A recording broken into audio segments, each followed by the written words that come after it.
ठीक है। जब आप क्रिएट करेंगे तो आपके सामने ये जो ऑप्शन आ रहा ना, इसको बोलते हैं हम डेटा शीट व्यू। तो हमें करना क्या है, सबसे पहले हमारे टेबल का नाम यहाँ पे देखो टेबल 1 दिखा रहा था, हम क्या करेंगे इसका नेम चेंज करेंगे, अपने हिसाब से रखेंगे। तो व्यू वाले ऑप्शन पे ऊपर में यहाँ पे क्लिक करेंगे और टेबल का नाम हम रख देते हैं EMP।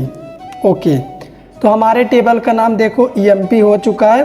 अब ये जो विंडो आया है इसको बोलते हैं डिज़ाइन शीट व्यू। ठीक है, इसमें क्या होता है कि आप अपने टेबल के लिए कॉलम डिफाइन कर सकते हैं, कॉलम बना सकते हैं, कितना कॉलम के साथ आप टेबल बनाना चाहते हैं, काम करना चाहते हैं। तो सबसे पहला कॉलम हम बनाते हैं EID, इसका टाइप हम रखते हैं ऑटो नंबर। EID मतलब एम्प्लॉय का ID के लिए ये कॉलम रहेगा। ऑटो नंबर इसका टाइप है, इसका मतलब इसमें हम वैल्यू नहीं इंसर्ट करेंगे तो अपने आप एक यूनिक वैल्यू इसमें इंसर्ट हो जाएगा।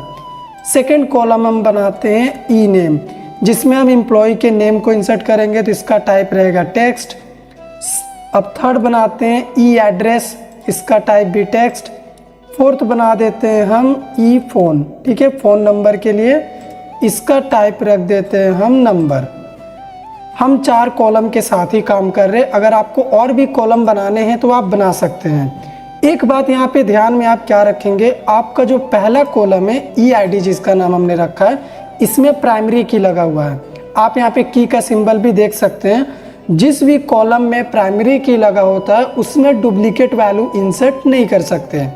ठीक है, डिज़ाइन व्यू में हमने ये 4 कॉलम बना लिए अपने टेबल के लिए। अब व्यू वाले ऑप्शन पे क्लिक कर देंगे और यस कर देंगे तो डेटा शीट व्यू में हम आ चुके हैं। यहाँ से हम क्या कर सकते हैं, रिकॉर्ड इंसर्ट कर सकते हैं। तो EID को वैसे ही छोड़ देंगे खाली, उसमें अपने आप एक नंबर आ जाएगा।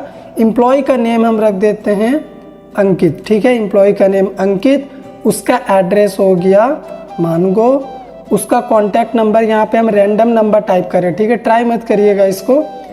उसके बाद सेकेंड एम्प्लॉय का नेम रख देते हैं अंकुश, इसका एड्रेस हो गया साक्षी, और यहाँ पे फिर एक मोबाइल नंबर हम टाइप कर दिए। तो आप देखो EID अपने आप जनरेट हो रहा कि नहीं, और हर एक एम्प्लॉय का एम्प्लॉय ID यूनिक होता है तो ये यूनिक ही बनेगा। अभी एम्प्लॉय का नेम रख देते हैं हम अजय, उसका एड्रेस भी मान के चलिए वो भी मानगो में रहता है। ठीक है, सेम एड्रेस में रह सकते हैं। उसके बाद अभी अगला एम्प्लॉय हो गया अपना अल्ताफ़, इसका एड्रेस रख देते हैं हम डिमना। उसके बाद इसका भी ये कॉन्टैक्ट नंबर। एक और एम्प्लॉय का लास्ट रिकॉर्ड इंसर्ट कर लेते हैं। आप जितना रिकॉर्ड इंसर्ट करना चाहें कर सकते हैं। ठीक है, हम क्या करेंगे 5 रिकॉर्ड ही इंसर्ट करेंगे और इसी के साथ काम करके आपको दिखाएंगे। गौरव का एड्रेस भी मान के चलिए क्या है, मानगो है, ये भी मानगो में रहता। और ये रहा इसका ये कॉन्टैक्ट नंबर। टेबल क्रिएट हो चुका है, उसका नाम EMP हमने रखा है, उसमें ये 5 रिकॉर्ड भी हमने इंसर्ट कर दिए। ठीक है, अब हम क्या करेंगे, रिकॉर्ड फेच कैसे करते हैं आपको वो दिखाएंगे। सबसे पहले आपको क्रिएट वाला ऑप्शन पे जाना है, उसके बाद क्वेरी विजार्ड पे जाएंगे आप।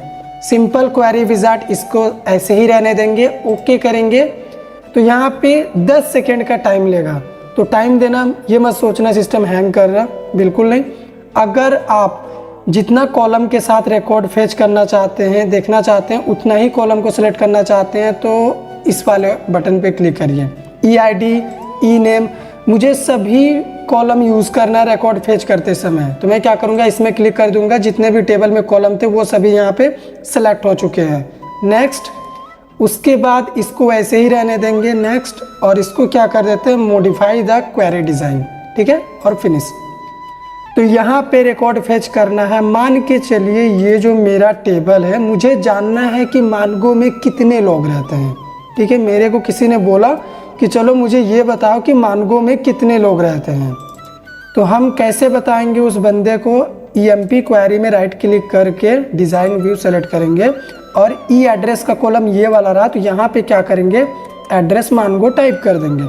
उसके बाद ऊपर में रन बटन में क्लिक करो आप, तो देखो भाई मानगो में 2 जन ही रहते हैं, एक है अजय और एक है अंकित। अगर आप टेबल में देखना चाहो तो देख सकते हैं अंकित और ये गौरव भी रहता है मानगो में। ओके, तो यहाँ पे एक रिकॉर्ड मिसिंग है। ठीक है, हम क्या करते हैं फिर से इसी क्वेरी को दोबारा फायर करते हैं। कुछ तो गलती है, सबसे पहले क्या करते हैं, मुझे जानना है कि साक्षी एड्रेस में कितने लोग रहते हैं। ठीक है, तो रन वाले बटन पे क्लिक करते हैं। साक्षी में यहाँ पे बता रहा है 2 जन रहते हैं एम्प्लॉय। एक सेकेंड, साक्षी में यहाँ पे एक बंदा ही रहता है, तो बिल्कुल ये बिल्कुल सही आया है, इसमें कोई गलती नहीं है। अब मानगो वाला में क्या हो रहा था, गलती रिजल्ट आ रहा था, तो हम क्या करेंगे, मानगो वाला को फिर से देखते हैं। एक सेकेंड, मुझे EMP क्वेरी में राइट क्लिक करना है, डिज़ाइन व्यू करना है। मानगो एड्रेस में 3 एम्प्लॉय रहते हैं, लेकिन रिकॉर्ड हमारा कह रहा है कि 1 एम्प्लॉय ही रहता है। कैसे? तो यहाँ पे देखिए अभी सही आया। ठीक है, कभी कभी होता है कुछ गलती रिकॉर्ड निकल जाते हैं, लेकिन आपको उसमें बिल्कुल भी पैनिक नहीं करना है। तो यहाँ पे देखो मानगो में 3 जन रहते हैं। अगर आप टेबल में देखना चाहो तो यहाँ पे देख लो अंकित, उसके बाद अजय और ये गौरव। और यहाँ पे भी देखो ये 3 का ही रिकॉर्ड आया, क्योंकि हम मानगो एड्रेस वाला का ही रिकॉर्ड फेच किए हैं। अब किसी ने कहा कि जिस एम्प्लॉय का नाम अल्ताफ़ है उसका पूरा डिटेल मुझे फेच करके दिखाओ। ठीक है, जिसका नाम अल्ताफ़ है उसका ही रिकॉर्ड आना चाहिए। तो कैसे करेंगे इस काम को, बड़ा ही सिंपल है। राइट क्लिक करो, डिज़ाइन व्यू कर दो। जिस एम्प्लॉय का नेम अल्ताफ़ है उसका सारा रिकॉर्ड फेच करो। तो एम्प्लॉय का नेम क्या है, अल्ताफ़। ठीक है, और रन कर दो। तो यहाँ पे देखो अल्ताफ़ का रिकॉर्ड हमारे सामने आ चुका है। तो ये तरीका हो गया डिज़ाइन व्यू यूज़ करके रिकॉर्ड फेच करने का। अभी आप SQL लैंग्वेज के थ्रू भी टेबल से रिकॉर्ड को फेच कर सकते हैं, बिल्कुल इसी तरह से। उसमें आपको क्या करना पड़ेगा, क्वेरी फायर करना पड़ेगा। ठीक है, SQL मतलब स्ट्रक्चरल क्वेरी लैंग्वेज। तो कैसे करेंगे, उसमें मान के चलिए कि जिसका एम्प्लॉय ID 3 है उसका रिकॉर्ड मुझे जानना है। ठीक है, SQL लैंग्वेज के थ्रू फेच कैसे करेंगे, राइट क्लिक करो, उसके बाद SQL व्यू करो। तो यहाँ पे क्वेरी फायर करो, सेलेक्ट स्टार फ्रॉम, टेबल का नेम क्या है, EMP है। जिसका EID क्या बोला मैंने, जिसका EID 3 है उसका रिकॉर्ड आ जाना चाहिए। कंट्रोल W प्रेस करो और यस कर दो। तो यहाँ पे देखो EMP क्वेरी में ये देखो जिसका EID 3 था उसका रिकॉर्ड हमारे सामने आ चुका है। तो आप SQL लैंग्वेज के थ्रू भी रिकॉर्ड फेच कर सकते हैं। अभी रिकॉर्ड को डिलीट कैसे करते हैं ये भी आपको सीखना चाहिए। मान के चलिए कि मुझे इस अजय के रिकॉर्ड को हटाना है अपने टेबल से। तो हम क्या करेंगे, यहाँ पे राइट क्लिक करेंगे और डिलीट रिकॉर्ड पे क्लिक कर देंगे। यस, अजय का रिकॉर्ड हट चुका है। तो इस तरह से आप रिकॉर्ड को डिलीट भी कर सकते हैं। तो इस वीडियो में मैंने आपको MS एक्सेस में जितना भी बेसिक चीज़ होता है वो सभी बताया, जैसे टेबल कैसे क्रिएट करते हैं, उसमें रिकॉर्ड इंसर्ट करना, रिकॉर्ड फेच करना सिखाया मैंने डिज़ाइन शीट व्यू के थ्रू भी और SQL लैंग्वेज के थ्रू भी। अगर आपको हमारा वीडियो पसंद आया हो तो लाइक करिए, शेयर करिए, चैनल को सब्सक्राइब कर दीजिए।